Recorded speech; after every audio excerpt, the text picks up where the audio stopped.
Hello, नमस्कार. मी प्रांजली स्नेहा सुनील आणि मी आता आले सर प्रेमाचं काय करायचं या सगळ्या कलाकारांसोबत आणि लेखक आणि दिग्दर्शक या सरांसोबत. कसे आहात सगळे? खूप छान होत आणि नाटक आता झालंय म्हणून जास्त छान होत. लोकांच्या खूप अशा प्रतिक्रिया होत्या. स्पेशली मला नाटक खूप आवडलंय. पहिला अंक हा म्हणजे कन्फ्यूज करणार होते नक्की गोष्ट काय आहे आणि दुसऱ्या अंकामध्ये सगळी कथा उलगडते. पहिला प्रश्न सर तुम्हाला विचारेन, काय करायचं ह्या एवढ्या सगळ्या प्रेमाचं? पुन्हा तोच प्रश्न आहे की एवढं प्रेम आहे हे कळणंच मला वाटतं भाग्याचं. करायचं नाही करायचं हा ज्याचा त्याचा प्रश्न आहे, पण तुम्ही केलं नाही केलं तरी एवढं प्रेम आहे एवढं लक्षात ठेवा. नक्कीच. मला पुढचा प्रश्न तुम्हाला विचारायला आवडेल, की सरला हे कॅरेक्टर तुम्ही प्ले करताय. बघायला गेलं तर सरलावरच संपूर्ण नाटक असं आहे मला वाटतंय. त्या भूमिकेबद्दल काय सांगाल? आता तू नाटक पाहिलंस त्यामुळे सगळंच तुला कळलं असेल या भूमिकेबद्दल. पण हा माझ्या आयुष्यात माझ्या हृदयाच्या जवळची भूमिका आहे खूप. आणि मी खूप वर्ष सरांकडे काम करते. त्याच्यामुळे मला लकी वाटतं की सरांचं हे लिहिलेलं पात्र मला करायला मिळालं. त्याच्यामुळे मला माणूस म्हणून पण समृद्ध होता येतं आणि आर्टिस्ट म्हणून तर ह्या नाटकाचा प्रत्येक प्रयोग हा आमच्यासाठी एक खूप मोठा एक्सपिरियन्स असतो आणि आम्हाला वाटतं की आम्ही बेटर होत जातो माणूस आणि आर्टिस्ट म्हणून हे नाटक नक्कीच. करून. पुढचा प्रश्न मला तुम्हाला विचारायचा आहे. तुमचं पात्र हे नाटक अजून उभारी देतं नाटकाला, तर त्याबद्दल काय सांगाल? ॲक्च्युली हे पात्र मी मॅनिफेस्ट केलं होतं जेव्हा मी हिंदी नाटक पाहिलं होतं तेव्हा, आणि मराठीत करताना मला हे पात्र करायला मिळालं. सो मी स्वतःला खूप फॉर्च्युनेट समजतो, लकी समजतो की मला हे पात्र मिळालं. आणि मी गेले 7-8 वर्ष सरांसोबत काम करतोय, त्यामुळे थोडासा फणीदर माझ्यात आहेच. म्हणजे मी शिष्य सरांचा असल्याचमुळे मला ती बाजू थोडी सोपी जाते नाटकात काम करायला. अदरवाईज जी एक वेगळी बाजू आहे त्याला थोडं मेहनत घ्यावी लागते, बट मजा येते. खूप कॉम्प्लेक्स कॅरेक्टर आहे आणि एक मेंदूला झिणझिण्या येतील प्रयोगानंतर आणि एक सतत अपूर्ण ठेवत राहील तुम्हाला, असं कॅरेक्टर आहे. सो पुन्हा पुन्हा पूर्ण करण्यासाठी आम्ही येत राहतो आणि पुन्हा पुन्हा अपूर्ण होऊन बाहेर पडतो. तुम्ही काय सांगाल तुमच्या पात्राबद्दल? मला असं वाटतं या तिघांचं जे डायनॅमिक आहे ते थोडंसं पोएट्रीकडे जाणार आहे. ते सगळे साहित्याचे काव्याचे स्टुडंट्स आहेत, प्रोफेसर आहेत वगैरे वगैरे.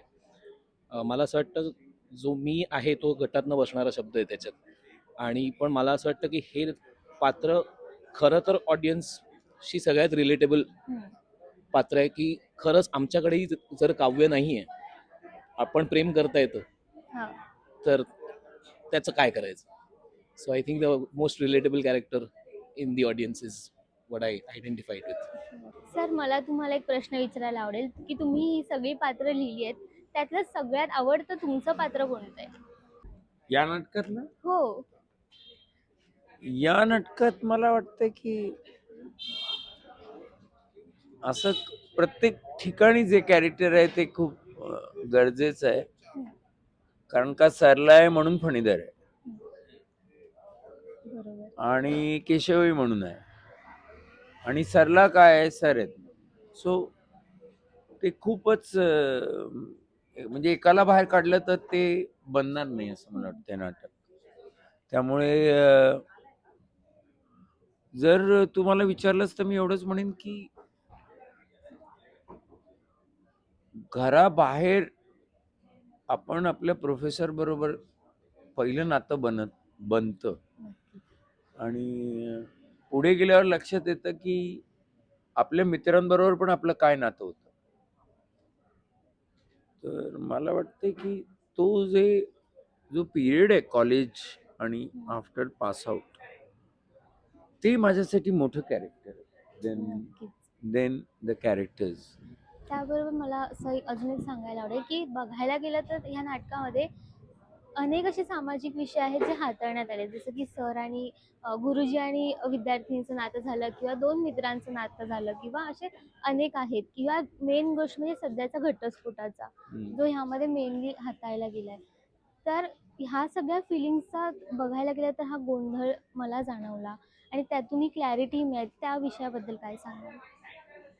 मला वाटतं घटस्फोट हा विषय जरी असला तरी मला वाटतं जीवनाची हतबलता हा जास्त मोठा विषय. घटस्फोट तर झालं, लग्न आहे ते घटस्फोट आहे, पण त्या जीवनात तुम्हाला राहून जगता येत आहे का हा मुद्दा आहे. आत्महत्या हा एक प्रकार झाला, घटस्फोट हा दुसरा प्रकार झाला, तिसरा प्रकार लिव्हिंग इन झाला, की जसं आहात तरी आपण जगत राहूया, सफर करत राहूया. पण जीवन जर नाही समजलो तर हतबलतेकडे जाऊ, तसं व्हायचंय का?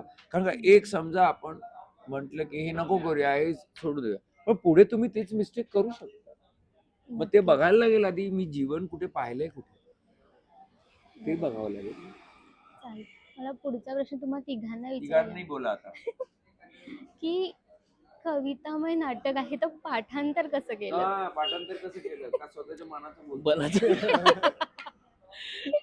ऍक्च्युली ती सूट सरच देऊ शकतात आणि देतात की तुला आता टेक्स्ट कळलंय तर आता तू but be in the character of course and you if you want to let go you can let go few things if you want to add can add if you to subtract whatever feel free but explore. Hmm. So ही I think suit फक्त सरच देऊ शकतात. आणि पाठांतराचं वगैरे म्हटलं तर ते फारच बेसिक नाही सगळ्यात पहिली कक्षा आहे म्हणजे त्याच्याशिवाय तुम्ही पुढेच नाही जाऊ शकत. नक्कीच. सो ते आत्ताच मला कोणीतरी विचारत होतं की तुम्ही किती महिने रिहर्सल करता, किती वेळा वाचता वगैरे, 10-20 वगैरे असं काहीतरी. तर म्हटलं की आता आम्ही नंबर्स नाही सांगू शकत इतक्या वेळा वाचतो. तर त्याला कळलंच नाही म्हणजे काय. तर म्हटलं की हो पण ते खूप बेसिक आहे. सो आणि याच नाटकाचं नाही कुठल्याही नाटकाचं. या या नाटकामध्ये तुमची एक लाईन आहे, I am a poor rich as a man आणि पुअर ॲज अ हजबंड. तर ही लाईन सरांनी दिली आहे की तुम्ही तुमची? नाही सरांची, ती सरांची आम्ही कणकवलीच्या दौऱ्याला असताना सरांचं स्पेशल मला हे वाटतं की त्यांचा प्रत्येक प्रयोग खरंच नवीन असतो आणि प्रत्येक प्रयोगाला ते असं काहीतरी आम्हाला देतात जे आम्हाला इतके वर्षात कधीच कळलं नव्हतं किंवा आमच्या डोक्यात आलं नव्हतं. आणि जसं पाठांतराचं म्हटलीस तर सरांच्या नाटकाचं आम्ही पाठ केल्यानंतर खरं काम सुरू होतं त्यामुळे. आणि सर डायरेक्ट उभं करतात, ते काय वाचन वगैरे तसं घेत नाहीत जसं ABCD आपण करतो, त्यामुळे डेफिनेटली ती एक्साइटिंग प्रोसेस असते. सर आपल्या सगळ्यांचेच सिनियर आहेत, तर एखादी अशी गोष्ट आहे की की तुम्ही सरांची घेतली अशी चोरली आहे म्हणता येईल? नाही, प्रयत्न खूप गोष्टी घेण्याचा करतो, आम्हाला जमत नाही. आणि बकेट लिस्टमध्ये खूप आहेत की बाबा हे असं करता यायला पाहिजे, सरांसारखं असं उभं राहता आलं पाहिजे. मला तर खूप गोष्टी वाटतात सरांमध्ये जी ग्रेस आहे ती हवी आहे. सर जे इन द मोमेंट जगतात किंवा स्टेजवर जसे असतात तसं करावं असं वाटतं, पण अजून नाही झालं तसं. प्रयत्न खूप करतोय, खरंच करतोय.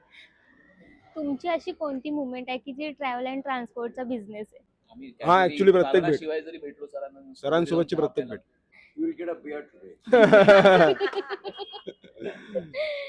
खूप छान वाटलं तुमच्याशी बोलून. जाता तर प्रेक्षकांना काय सांग? नाटक पहा, कारण का नाटक खरंच जिवंत असतं.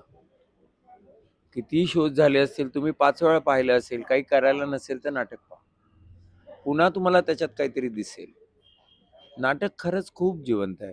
त्यामुळे जरी अगदी कोणी ते काही लोक असतात की जे तसंच नाटक करणार, आम्ही तेच म्युझिक लावणार, तसंच जरी असलं तरी माणसाचा श्वास, त्याचा रक्तदाब बदललेला असतो, त्याच्या मनातले विचार संघर्ष करत असतात. तर तेव्हा त्याचं आतलं द्वंद्व हे कुठेतरी त्याच्या अभिनयात दिसतंच. पुन्हा आनंद घ्या आणि प्रेक्षक बदलला की प्रयोग बदलतो. नक्कीच. त्यामुळे नाटक काही नसलं तर चक्क जाऊन नाटक पहा. AI तिकडे येणार नाही. हे मेन आहे. Thank you so much.